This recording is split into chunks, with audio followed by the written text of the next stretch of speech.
Hey you, and welcome to this video where I will help you out how you can network on LinkedIn.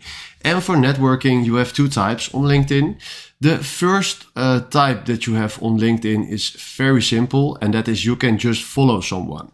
And by following someone you can just follow him and see what he is posting, and that's fine.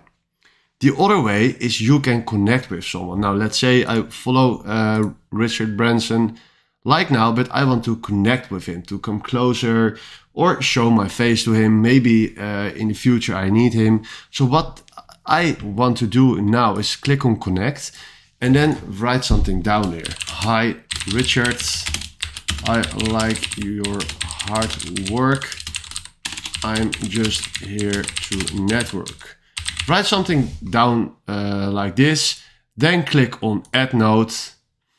Now, hi Richard, now here I already say something, write it maybe again, or let's say, verify this member knows, please enter your email. Now we drop our email just right here, and then we say this text to Richard, and then we do send.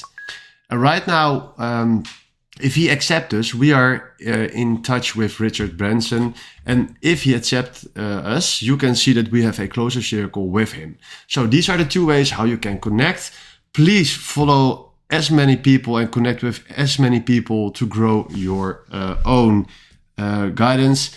And guys, it's important nowadays to network. So please do it. Do it with the right people. And if you found this video helpful, please consider subscribing and give this video a like. And then for now, thanks for watching.